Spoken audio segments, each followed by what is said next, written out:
Okay, Gemini, how are you doing?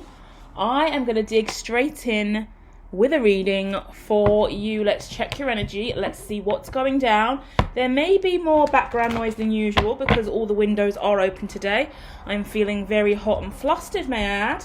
Not sure if that's me channeling your energy or if that is indeed me, because I am now spiraling in a Fibonacci sequence surrounded by a wide range of zodiac signs that appear to be constellating as a constellation around me in the now moment, as I am indeed acting as universal law, bringing you the divine messages from Brahma at this time. So bear with me as my intuitive, clairsentient gifts and abilities are charging up. I'm putting out way more content than is really appropriate for a clairvoyant at this time, because we're churning out the algorithms. So spirituality is meeting computer science in the now moment. I'm fighting the algorithm with my deities behind my back, and we are not stopping until we ascend, baby.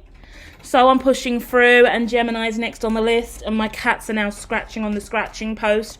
So if you hear that, I do apologise. I hope you are well. I hope you already hit the like and subscribe, as we are about to journey into your consciousness.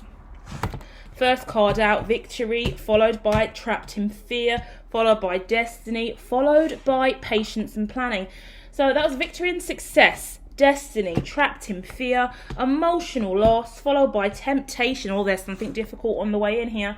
You're going to be challenged here. It's really important for you to stand in your truth and really affirm who you are, Gemini, okay? Don't you dare doubt yourself at this time. You must stand your ground. You must continue to have hope, okay? The only thing that's going to infer on you negatively over the next week is your inability to believe in yourself 100%. There's a challenge coming in here, and it's been a long-standing challenge in your life. It looks like childhood trauma, childhood wounding. I'm going to go in with the specifics in a minute, but let me give you the subconscious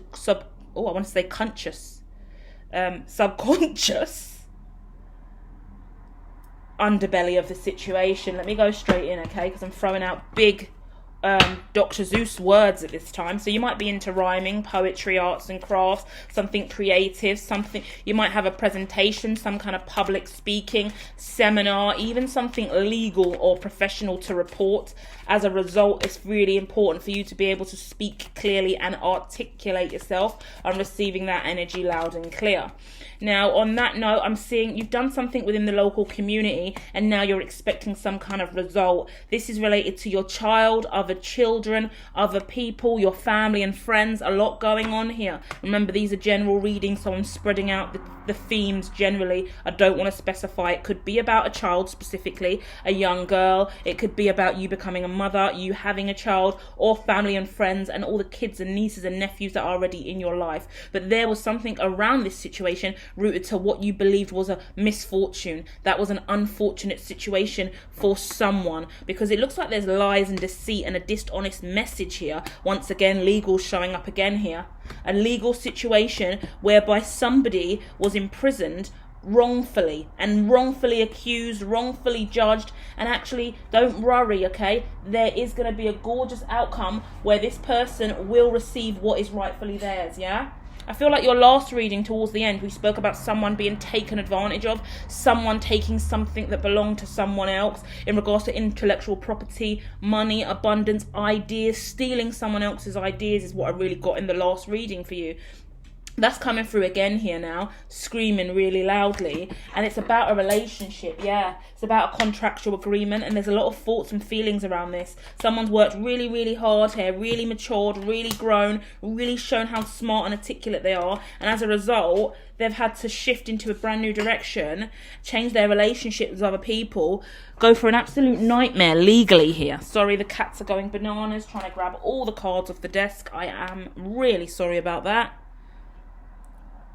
I'm talking really fast and they get really amped up. We've had a very chill, harmonic morning, and we are now channeling intently, rabbiting onto you guys. So I am going to slow down a little bit for your benefit, because the cats are going bananas at my speech pattern. But for you, it is important about the way in which you're speaking at this time.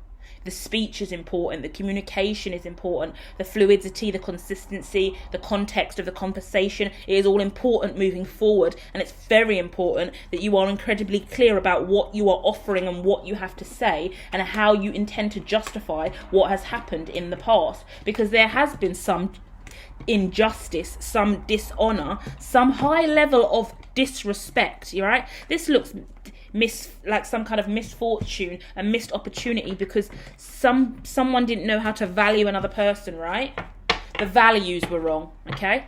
I want to talk about that in many, many contexts, but if you go over to the reports section on the Hermetology website, link in the description, and you go to report number 2, Q2's release, you'll see that there's a whole conversation I have about degrees of freedom, what it means to actually value yourself and understand the value of others around you, and what makes you free, and what you put value towards, and what takes value away from you, right?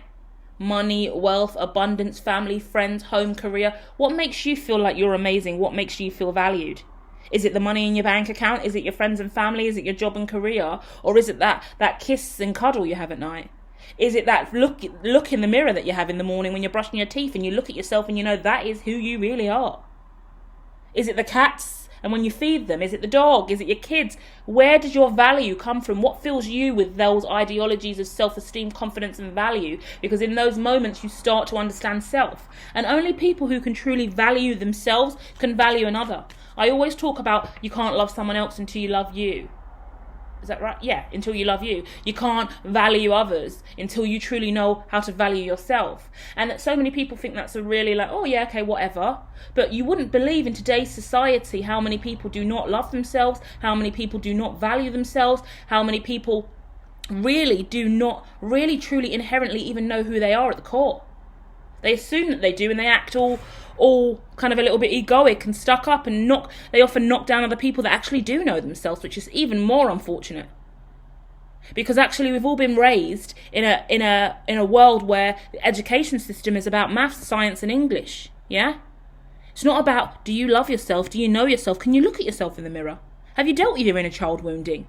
Do you know what you believe in and what you stand for? Do you have a moral compass? Do you have integrity and respect? Do you think that's a good idea? Do you stand by that ideology, or do you disagree? It's okay, I need to make this much amount of money. The idea is for me to reach 30, get married, have kids, get a promotion, keep working here, and keep ascending in life, and that is the status quo. All I have to do is what my teacher told me when I was in year 10, or year 7, or year 6. That teacher one time told me something that stuck in my mind. My parent told me since I was 4 years old that I should do this, so I'm doing it. I'm not going to live out of the box. I'm not going to do anything different. I'm not going to choose to ascend, evolve, be anything other than what that one idea is that I was told from a young age that I didn't even come up with by myself, but I'm just going to stick with it because it seems to be the right normal thing to do.